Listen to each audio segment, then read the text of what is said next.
로마서 11장 30절입니다. 너희가 전에는 하나님께 순종하지 아니하더니 이스라엘이 순종하지 아니함으로 이제 긍휼을 입었는지라. 이와 같이 이 사람들이 순종하지 아니하니 이는 너희에게 베푸시는 긍휼로 이제 그들도 긍휼을 얻게 하려 하심이라. 하나님이 모든 사람을 순종하지 아니하는 가운데 가두어 두심은 모든 사람에게 긍휼을 베풀려 하심이로다. 이스라엘은 구원을 얻을 것인가? 중요한 문제가 됐습니다. 왜냐하면 그들은 예수를 믿지 않았고 그를 십자가에 못 박은 당사자들입니다. 그래서 기독교 2000년 동안 기독교란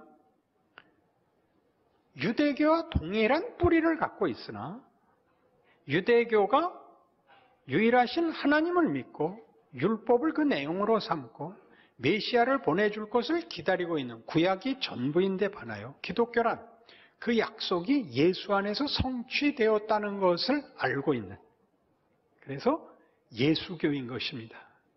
그리스도를 한문으로 기독이라고 쓴 것입니다. 그걸 다시 한국어로 읽자 그리스도가 기독이 됐죠. 기독교가 된 것입니다. 예수를 믿는 것입니다. 구약 이스라엘 백성이 믿고 그 구원을 기다리는, 섬기는 주인인 하나님이 예수 안에서 그의 약속과 당신을 보이셨다는 것을 아직도 믿지 않고 있어서 기독교 2000년 역사는 유대교를 믿는 이스라엘을 폄하하며 비난하는 것으로 많은 2000년이라는 세월을 보낸 것입니다. 순종하지 않았다는 것이죠. 바울의 답은 이겁니다. 이스라엘의 구원을 그가 믿는 것은 너희는 원래 이스라엘보다 나쁜 조건에 있었다. 너희는 이방인입니다.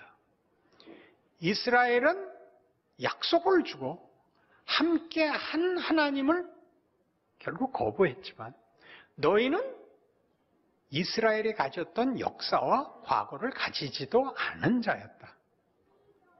구원이 너희에게 간 것은 그런 의미에서 아무 조건 없이 주어진 긍휼과 기적의 문제였다면 너희보다 나은 조건에 있었던 유대인이야말로 그 긍휼을 받아서 더 당연하지 그것이 이상할 일이 있냐? 이렇게 답하는 것입니다. 그들은 버렸다. 너희는 알지도 못했다. 이것이 이방인과 이스라엘이 동시에 동일한 방법, 하나님의 긍휼로 구원을 얻을 것이라는 사실입니다. 그런데 그것이 왜 순종과 연결이 되느냐? 그것이 왜 불순종의 문제가 되느냐? 지금 읽은 로마서 11장 32절에서 하나님이 모든 사람을 순종하지 아니하는 가운데 가두어 두심은 모든 사람에게 긍휼을 베풀려 하심이로다입니다. 이방인은 아예 몰랐고 거절이고 말고 할 것도 없이 몰랐고 이스라엘은 거부했습니다. 불순종했습니다. 왜 모두를 불순종에 가두었느냐? 기독교가 하는 얘기, 예수를 믿는다는 뜻이 가지는 그 심오한 신비가 여기에 있습니다. 너희들이 상상하고 기대하고 납득하는 것을 넘어서는 것을 하기 위하여 너희들이 이해할 수 없는 그 과정을 내가 넘어섰다. 너희들은 순종할 수 없었다. 내가 너희에게 가진 목적을, 뜻을, 내용을 너희는 이해할 수 없었다. 아무도 순종할 수 없었다. 순종과 이해를 벗어나는 것이었다. 그것이 내가 너희에게 주려고 하는 것이었고 그랬기 때문에 너희의 반응과 노력에 의한 보상으로 주어지는 것이 아니라 내가 목적하고 의도했기 때문에 주어지는 것이라는 걸 분명히 해야 하는 것이다. 이것이 불순종입니다. 표정이 나쁘시죠? 그래서 이 논리를 성경이 어떻게 쓰고 있는가? 믿음 문제에서 로마서 4장에서 이렇게 얘기합니다. 이 논리를 이해하셔야 됩니다.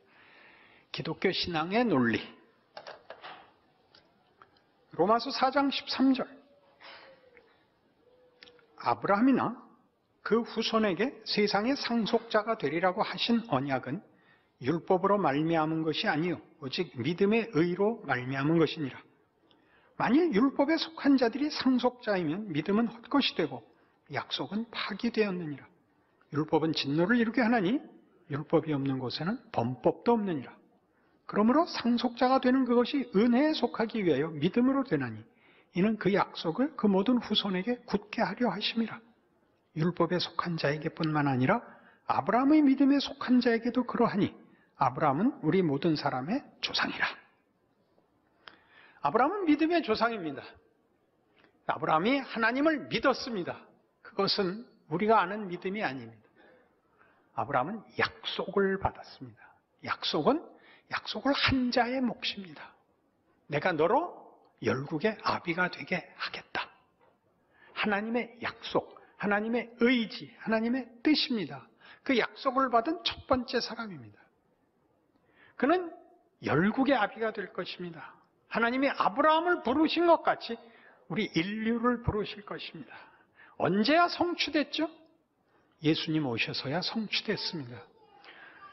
그리하여 우리에게까지 온 이 하나님의 뜻, 우리로 하나님의 자녀가 되게 하는 이 일은 우리가 가진 역사, 우리가 가진 어떤 노력의 결과물이거나 보상일 수 없는 것은 아브라함이 열국의 아비, 그의 후손이 하늘의 별 같고 바다의 모래 같으려면 가져야 하는 후손을 그는 가지지 못했다는 역사적 사실에서 증언됩니다.